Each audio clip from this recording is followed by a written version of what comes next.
Esta síntese tem a produção de Fátima Mukeba, realização de Gelson Lobato, a técnica de Osvaldo Inglês, edita e apresenta a Márcia Cordeiro.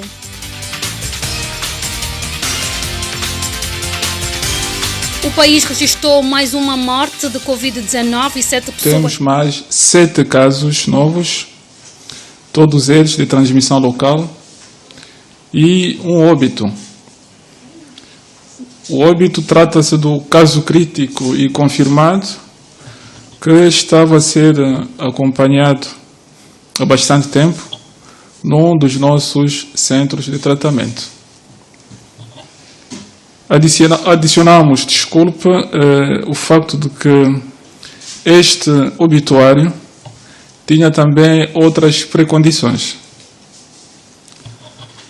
Voltando aos 7 casos positivos, informamos que 5 são do cordão sanitário do Ojaenda, 1 de Talatona, que é contacto de um dos nossos casos, e o último do Benfica, cujo vínculo epidemiológico está a ser estudado ou será esclarecido. Passamos à caracterização social desses casos, que são 7. O primeiro caso tem 37 anos de idade, sexo feminino, angolana, vive em Talatona. O segundo caso, 12 anos de idade, sexo feminino, angolana, vive no Ojaenda. Terceiro caso, 69 anos de idade, sexo masculino, angolano, vive no Benfica. Quarto caso, 4 meses de idade, sexo masculino, angolano, vive no Ojaenda. O quinto, 12 anos de idade, sexo feminino, angolana, vive no Ojaenda. O sexto, 46 anos de idade, sexo masculino, angolano, vive no Ojaenda. O sétimo caso, 20 anos de idade, sexo feminino, angolana, vive no Ojaenda. Voltando à situação epidemiológica, com este aumentar de casos, que são 7, passamos estatisticamente a seguintes números. Temos um acumulativo a nível do país de 155 casos, sendo 152 em Luanda e 3 casos na província do Kwanza Norte. Quanto ao obituário, temos 7, ou seja, 6 mais 1, comparando com o dia de ontem, todos eles da província de Luanda. Recuperados, continuamos com 64, ativos 84, passam para 84. Transmissão local também aumentam. Temos 90. A quarentena institucional contabiliza 499 pessoas. Conseguimos testar os 53 moradores do condomínio Oliva, na Sapu, e todos eles foram negativos. As sanitárias controlam 499 cidadãos nos centros de quarentena institucional e registraram 15 altas, sendo 6 em Luanda e 3 nas províncias do Ambo, Huila e Lunda Norte. A exposição universal, cuja abertura estava prevista para 20 de outubro, foi adiada, anunciou a Comissão Interministerial de Angola para a Expo Dubai. Em nota enviada à Angope, a Comissão aponta a pandemia da Covid-19 como a principal razão do adiamento do evento, que previa reunir mais de 190 países. Para o evento, Angola tinha previsto apresentar um pavilhão com o tema Oportunidades, com a incorporação do subtema Conectando com a Tradição para Inovar. A nota explica ainda que a mudança da data não significa o cancelamento da atividade, razão pela qual os países inscritos terão que cumprir com os projetos já iniciados, nomeadamente a conclusão da construção dos pavilhões. Denominada SOS Criança, é uma iniciativa do Instituto Nacional da Criança e foi criado com o objetivo de salvaguardar os direitos da criança, denúncias de casos de violação de menores em todo o país. O mesmo começou a funcionar nesta terça-feira, 16 de junho, Dia da Criança Africana.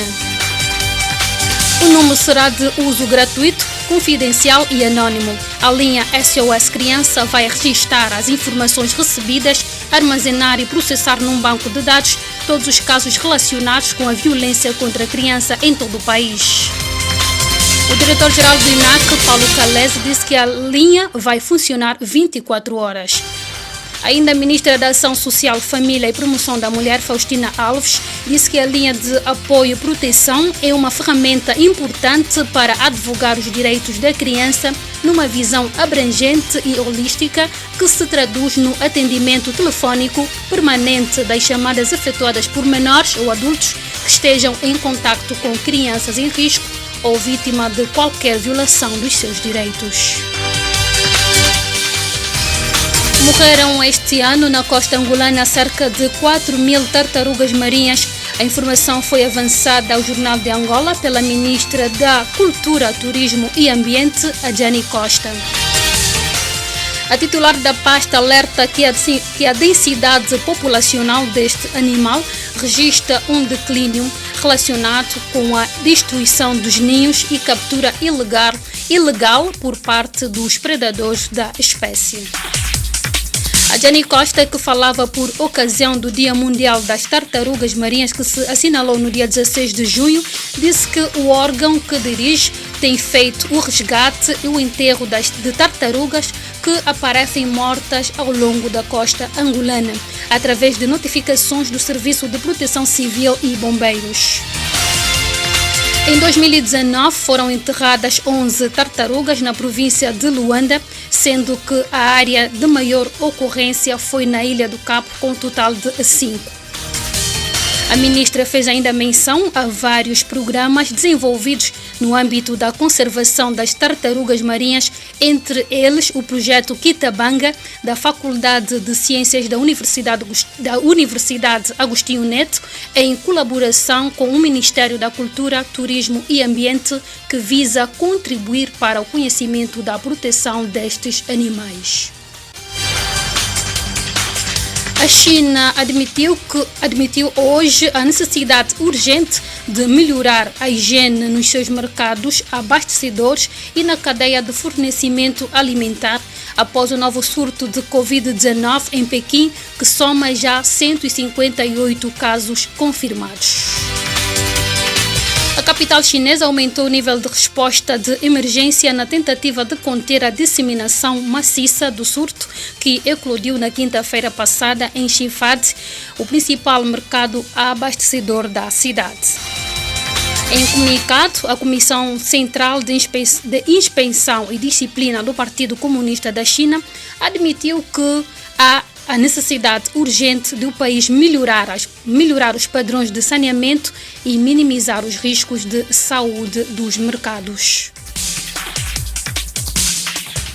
A Polícia Nacional e os Serviços de Investigação Criminal na Lunda Norte detiveram 2 cidadãos de 32 e 36 anos de idade acusados de crime de falsificação de moeda estrangeira. Foi no município de Saurimo. Os envolvidos, provenientes da vizinha província do Mochico, concretamente no município do Luau, foram atuados em flagrante delito, fruto de uma denúncia quando tentavam a venda de $2.000 falsos na via pública. Sabe-se que os falsificadores de moeda estrangeira foram já encaminhados ao Serviço de Investigação Criminal para os devidos procedimentos legais que se impõem. Incêndio destrói seção de roupas e cosméticos no mercado dos Kwanzas.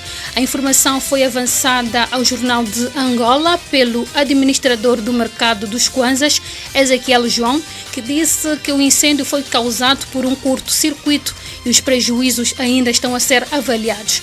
Ezequiel João avançou que o incêndio começou por volta das 4 horas e que os seguranças do mercado apenas comunicaram-lhe às 5 horas. O incêndio foi extinguido às 6 horas, segundo o administrador do mercado.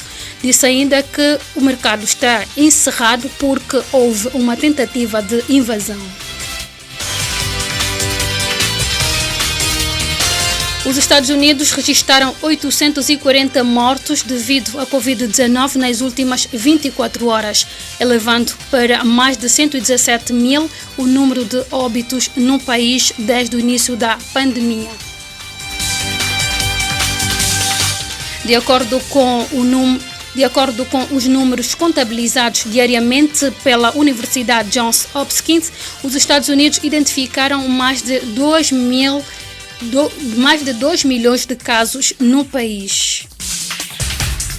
Nos últimos 7 dias, as autoridades norte-americanas contaram menos de 1.000 óbitos diários no país, que continua a ser o mais atingido em todo o mundo pela doença causada pelo novo coronavírus, com cerca de 20 mil novos casos diagnosticados todos os dias.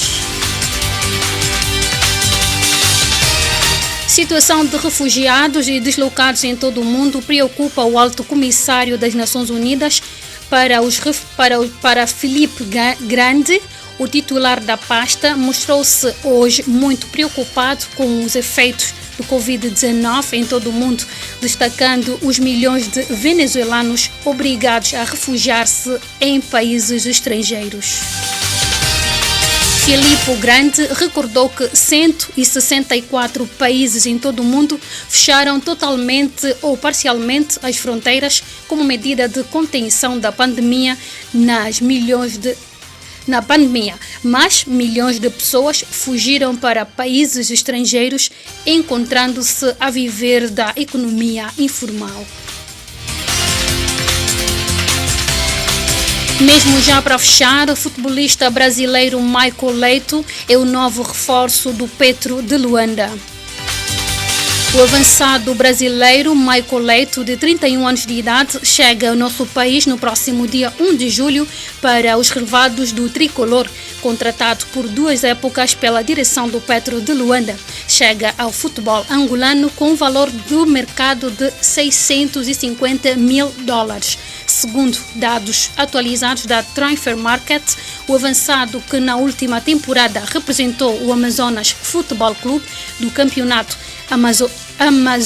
amazonense na segunda divisão, é um dos avançados que a equipa tricolor vai contar para o grande título do Girabola Zap 2020-2021. Esta síntese teve a produção de Fátima Mukeba, esteve na realização o Gelson Lobato, a técnica de Osvaldo Inglês, editou e apresentou a Márcia Cordeiro. Boa continuação.